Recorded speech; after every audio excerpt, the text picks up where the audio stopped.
Diversa já está de volta mais uma vez, agora são 11 horas e 31 minutos. E chegou a hora da gente ir lá para a redação conversar com a Renata Monteiro para saber aí, né, quais são os destaques dessa manhã. Bom dia, Renata. Então, o que você tem de notícia para a gente? Oi, Roberta, bom dia. Bom dia também, Mariana. Bom dia a todos e a todas que assistem ao Manhã Diversa nessa quinta-feira. Vamos falar sobre greve de ônibus em Belo Horizonte. Os profissionais do transporte público urbano mais uma vez paralisaram as atividades por reajuste salarial. Eles reivindicam, né, reajuste salarial, também o retorno do ticket nas férias e o pagamento do abono salarial 2019-2020. Bom, de acordo com o BH Trans, né, que é a empresa que administra os transportes lá em BH, a BH Trans disse que lá em Belo Horizonte os transportes estão circulando, né, pela cidade com 30% do efetivo, mas tem bairros que nem ônibus está passando, viu, gente? Então, assim, as pessoas que acordaram hoje para trabalhar, que não sabiam da greve, né, que entrou em greve agora, foi na madrugada dessa quinta-feira, as pessoas saíram de casa para poder trabalhar e se depararam com a falta do ônibus, né? Então, muito complicada essa situação, mas enquanto os motoristas e os cobradores também disseram que só retornam às atividades depois que essa reivindicação for aceita, né? For aceita aí pelo sindicato, enfim, para eles poderem ter esse reajuste salarial e também as outras reivindicações, os outros protestos aí que fazem parte dessa paralisação de hoje. Muito bom, Renata. E vocês já estão aí preparando o Diversa em Rede de hoje, não é isso? O que vai ter de destaque? Pois é, isso mesmo. Hoje eu estou entrando aqui para falar com vocês sobre tudo, né, gente? Vamos lá, então. Vamos falar sobre o Diversa em Rede, então, a partir das 6 da noite. A gente vai trazer a questão das seguranças das urnas eletrônicas, né, que, mais uma vez, elas foram testadas nessa semana. E tem um jovem daqui de Juiz de Fora que participou desse teste das urnas, então. Foi sobre a questão da segurança, né, sobre hackers, enfim, como que faz para poder não haver esse prejuízo, né, para quem vai votar nas eleições do ano que vem. A gente vai atualizar também sobre a greve dos ônibus, né? Os correspondentes em Belo Horizonte trazem essas informações, como que está, se voltaram os ônibus a circular, enfim. A gente traz essas informações de Belo Horizonte aqui para o Jornal Diversa em Rede. Vamos falar também sobre um assunto muito polêmico e trazer discussão, que é o caso do policial militar que arrastou, né, uma pessoa preta. Essa pessoa estava algemada na moto desse policial e esse policial arrastou pelas ruas de São Paulo. Esse policial foi afastado, mas a gente traz essa discussão para o jornal com os nossos correspondentes sobre o papel da polícia militar, como que o efetivo é preparado para que essa abordagem seja mais humana, por que esse tipo de situação acontece mais com pessoas negras, né? E negras e pobres também. Então a gente traz esse assunto que é muito polêmico para o Diversa em Rede. A gente também vai falar sobre as terapias, os tratamentos, né, complementares que aliam aí no bem-estar no dia a dia das pessoas que estão em tratamento de câncer. E, para fechar, a gente traz informações sobre a variante Ômicron, que, gente, olha, tá dando o que falar. Várias cidades aí do Brasil inteiro estão revendo aí a situação das festas de fim de ano e também do Carnaval 2022, né? As cidades que têm essa tradição, principalmente do Carnaval, estão revendo a situação e estão cancelando essas festividades. Então, todos esses destaques e mais algumas outras informações importantes também no Diversa em Rede a partir das 6 da noite. Meninas. Renata, muito obrigada pelas informações. Mais uma vez, o convite para o pessoal de casa fica para acompanhar o Diversa em Rede a partir das 18 horas. Renata, amanhã você volta e muito obrigada. Obrigada, meninas. Tchau. Falar de saúde mental ainda é um tabu para muita gente, né, Roberta? Isso aí, Mari, infelizmente. Por isso, hoje a gente vai falar aqui no Manhã Diversa sobre inteligência emocional. Afinal, em tempos difíceis, como que a gente está passando, né? É muito importante focar nos pensamentos e nas atitudes positivas. Então, para falar sobre isso, a gente recebe aqui no estúdio o psicoterapeuta Pablo Bertelli. Pablo, muito obrigada pela sua presença, então seja muito bem-vindo para falar desse assunto tão importante, né? Eu que agradeço, desejo um ótimo dia para vocês, para todos que estão nos acompanhando aí. Para mim é uma satisfação poder estar aqui. Para a gente começar e para o público de casa entender melhor o que é inteligência emocional, queria que você explicasse um pouquinho para a gente o que é e por que ela é tão importante.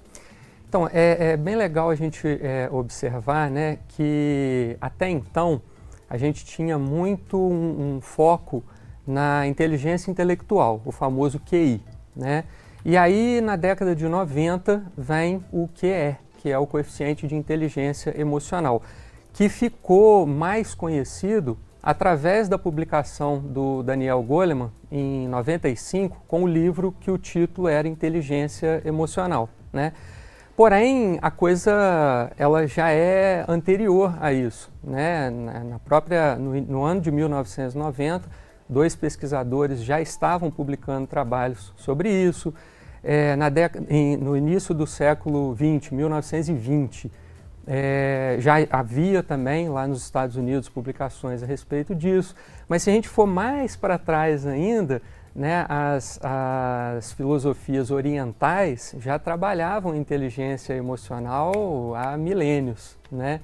E aí chegou para a gente aqui agora, a gente pode colocar como uma linha aí paralela o ano de 95, quando a coisa começou a ganhar mais notoriedade, né? Esse destaque se deu a algum fato histórico, alguma coisa assim, ou não, assim, não tem um ponto específico? Porque é o que você falou, né? Emoção é coisa que está sempre alinhada, né? Faz parte de ser humano sentir as coisas. Mas por que esse lado assim da inteligência emocional foi tão recente assim? Eu acho que faz parte do processo evolutivo propriamente dito, né? Além do que da inteligência emocional, um pouco mais adiante já vem o QS, que é a inteligência espiritual. Então, faz parte do processo evolutivo, à medida que a gente vai avançando, que a gente vai se conhecendo, que a gente vai buscando reconhecer a pessoa humana na sua totalidade, né? E isso tem muito a ver com o conceito holístico, né? O que é o holismo? É o todo, né? O bio, psico, espiritual, corpo, mente, espiritualidade. Então, é um processo natural. E por que é tão importante desenvolver a inteligência emocional? Isso na realidade é fundamental, né? Inclusive a inteligência emocional, nos dias de hoje, ela tem sido utilizada como um parâmetro diferencial, né? Inclusive no meio corporativo. Nas empresas, nas entrevistas de trabalho, por exemplo, já estão se utilizando muito desse recurso de perguntas que vão testar o nível de inteligência emocional daquele candidato. Porque não basta apenas você ter a inteligência intelectual, né? Isso, inclusive, com a abertura dos campos de estudo para praticamente todo mundo, né? Você estudando ali, você consegue, né, aprimorar a inteligência intelectual e aprender um ofício, alguma coisa assim. Mas como que você gerencia as suas emoções nos grupos de trabalho? Lidando com pessoas, lidando com diversos grupos. Como que você gerencia isso nos momentos de tensão, né, nos momentos desafiadores? E a gente vive isso praticamente a todo instante, né? Não apenas no ambiente corporativo, mas em casa, com os vizinhos, no condomínio, no trânsito, enfim. A gente está lidando com pessoas o tempo todo e por isso mesmo a gente gerenciar melhor, e eu uso sempre o termo gerenciar melhor, porque de uma forma ou de outra todo mundo gerencia as emoções, né? O objetivo é que a gente consiga gerenciar isso melhor para construir resultados mais positivos na vida da gente, né? Pablo, agora então a grande pergunta é: como eu sei, né, que eu tô com uma inteligência emocional boa, que tá tudo em dia? Quais são as características aí, né, que a pessoa pode talvez entender que tá tudo certo ou então que precisa de uma atenção a mais? Legal.